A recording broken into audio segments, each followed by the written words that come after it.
নির্বাচন পেছানোর হেলাফেলা চলবে না বলে মন্তব্য করেছেন আমির খসরু। মানবিক করিডোর দিলে পুরো এলাকা অস্থিতিশীল হয়ে পড়বে বলে মন্তব্য করেছেন মান্না। হাসিনার মতো চাঁদাবাজের পতনও সম্ভব করে দেখাবো, হুঁশিয়ারি সার্জিসের।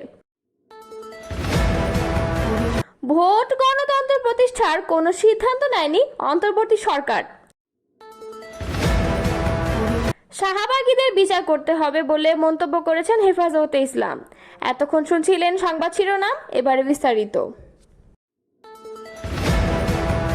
বিএনপি স্থায়ী কমিটির সদস্য আমির খসরু মাহমুদ চৌধুরী বলেছেন, গণতন্ত্রের পথ হলো নির্বাচন। নির্বাচন পেছানোর হেলাফেলা চলবে না। নির্বাচনের রোডম্যাপ নিয়ে টালবাহানা চলবে না। সংস্কারে যদি ঐক্যমত না হয়ে থাকে, কান খুলে শুনে রাখুন, সেই সংস্কার বাংলাদেশের জনগণ মানবে না। আপনারা সংস্কার করার কে?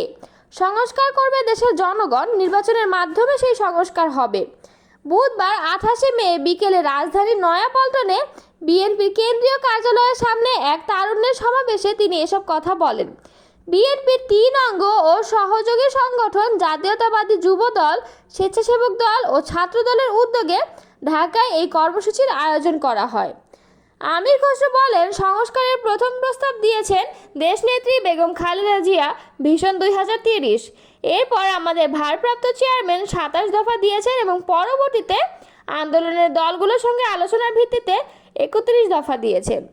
জাতীয়তাবাদী যুব দলের সভাপতি মোনায়েম মুন্নার সভাপতিত্বে ও স্বেচ্ছাসেবক দলের সাধারণ সম্পাদক রাজীব আহসান এবং ছাত্র দলের সাধারণ সম্পাদক নাসির উদ্দিন নাসিরের সঞ্চালনায় মহাসমাবেশে বক্তব্য দেন বিএনপি স্থায়ী কমিটির সদস্য গয়েশ্বরচন্দ্র রায় এবং আমির খসরু মাহমুদ চৌধুরী।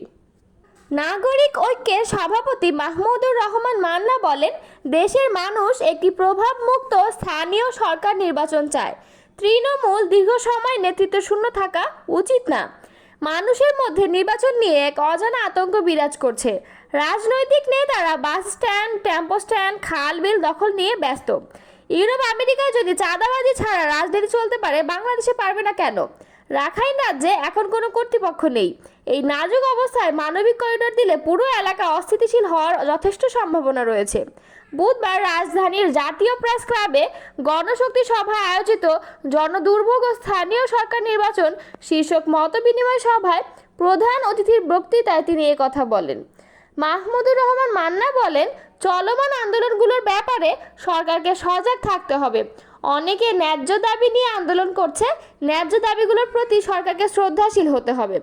অনুষ্ঠানে সভাপতির বক্তৃতায় ডিইউজিএর সভাপতি শহীদুল ইসলাম বলেন, আমাদের চোখ কান খোলা রাখতে হবে যাতে দেশ অস্থিতিশীল হয়ে না ওঠে। আমরা এখন মুক্ত পরিবেশ পেয়ে অতীত ভুলে গেছি। যারা হাজার হাজার মামলায় জড়িত ছিলেন তারা এখন মুক্ত বিহঙ্গে ঘুরে বেড়াচ্ছেন। তারা এখন অস্থির আচরণ করছেন। তাদের আমি অতীত স্মরণ করিয়ে দিতে চাই।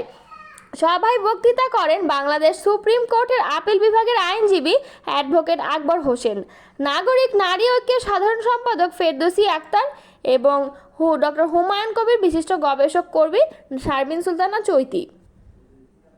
ঢাকার শাহবাগে গণজাগরণ মঞ্চের আন্দোলনকারীদের শাহবাগী হিসেবে অভিহিত করে তাদের বিচার চেয়েছেন হেফাজতে ইসলামের যুগ্ম মহাসচিব আজিজুল হক ইসলামাবাদী। তাদের শাপলা গণহত্যার সমর্থক হিসাবে উল্লেখ করেছেন হেফাজতের এই নেতা। বুধবার গণমাধ্যমে পাঠানো বিবৃতিতে তিনি এ দাবি জানান। বিবৃতিতে আজিজুল হক বলেন, 2013 সালে ভারতের মদদে শাহবাগে ইসলাম বিদ্বেষী গণশত্রুরা বাংলাদেশের সার্বভৌমত্ব ও ন্যায় বিচার ধ্বংস করে ফ্যাসিবাদ কায়েমে একাট্টা হয়েছিল। সেই শাহবাগ ঘিরে আধিপত্যবাদী ভারতের আগ্রাসী চক্রান্ত এবং ভারতের ক্রীড়নক ও শাপলা গণহত্যা সমর্থক সেই শাহবাগীদেরও আজ বিচার করতে হবে। আজিজুল হক আরও বলেন, শাপলা চত্বরের প্রতিরোধ চেতনায় অনুপ্রাণিত তৌহিদি জনতা 24-এর গণ অভ্যুত্থানে বীরোচিত ভূমিকা পালন করে। 84 জনেরও বেশি মাদ্রাসার ছাত্র শিক্ষক শহীদ হন।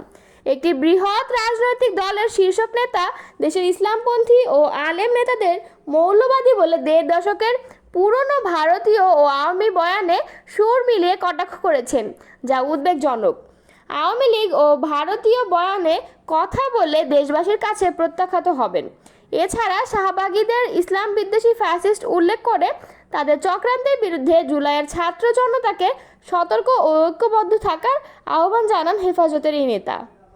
বিএনপি স্থায়ী কমিটির সদস্য ডক্টর খন্দকার মোশাররফ হোসেন বলেছেন, আমরা অন্তর্বর্তী সরকারকে সমর্থন ও সাহস দিয়ে প্রত্যাশা করেছি তারা অতি দ্রুত মানুষের ভোটের অধিকার ফিরিয়ে দেবে, কিন্তু 10 মাসেও নির্বাচনের সুনির্দিষ্ট দিনক্ষণ ঘোষণা করা হয়নি। জনগণের অধিকারের মধ্যে সবচেয়ে গুরুত্বপূর্ণ হচ্ছে ভোটের অধিকার, কিন্তু ভোট এবং গণতন্ত্র পুনঃপ্রতিষ্ঠার মতো কোনো সিদ্ধান্ত এখন পর্যন্ত নেয়নি এই সরকার। বুধবার 28 মে বিকেলে রাজধানীর নয়াপল্টনে বিএনপির কেন্দ্রীয় কার্যালয়ের সামনে দলের 3 অঙ্গ ও সহযোগী সংগঠন জাতীয়তাবাদী যুবদল, স্বেচ্ছাসেবক দল ও ছাত্র দল আয়োজিত তারুণ্যের রাজনৈতিক অধিকার প্রতিষ্ঠা সমাবেশ এসে তিনি এসব কথা বলেন। খন্দকার মোশাররফ হোসেন বলেন, বাংলাদেশের ভবিষ্যৎ যারা নির্ধারণ করবে তারাই আজকের তরুণ প্রজন্ম। আর এই বিষয়টি জানান দেওয়ার উদ্যোগ নিয়েছে বিএনপির ভারপ্রাপ্ত চেয়ারম্যান তারেক রহমান। শহীদ প্রেসিডেন্ট জিয়াউর রহমানের প্রথম ছাত্র দল যুবদলকে প্রতিষ্ঠা করেন।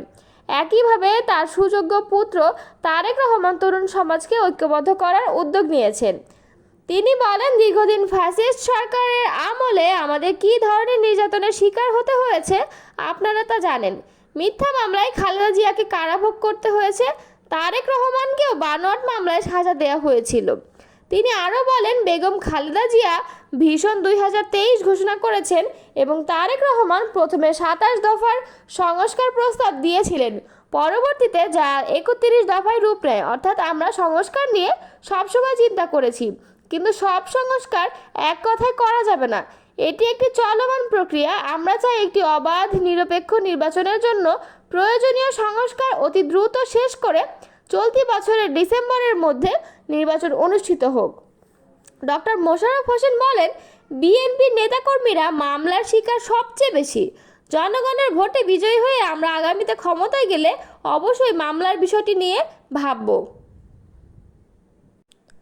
দেশে চাঁদাবাজি ও চাঁদাবাজের বিরুদ্ধে হুঁশিয়ারি করেছেন জাতীয় নাগরিক পার্টির উত্তরাঞ্চলের মুখ্য সংগঠক সার্জিস আলম। তিনি বলেছেন, যত ক্ষমতাধর হোক, যেখানে চাঁদাবাজি হবে সেখানে তাদের প্রতিহত করতে হবে। শেখ হাসিনার চেয়ে বড় চাঁদাবাজ তো আর কেউ ছিল না। দেশের সব চাঁদাবাজের পতন সম্ভব, আমরা সেটা করে দেখাবো। আজ বুধবার দুপুরে দিনাজপুরের বিরল উপজেলায় এনসিপির পথসভায় এসব কথা বলেন এনসিপি নেতা। প্রশাসনে যারা ভালো কাজ করছেন তাদের সুনাম এবং যারা মন্দ কাজ করছেন তাদের নিন্দা সহ সোশ্যাল মিডিয়ায় ছবি ছড়িয়ে দেওয়ার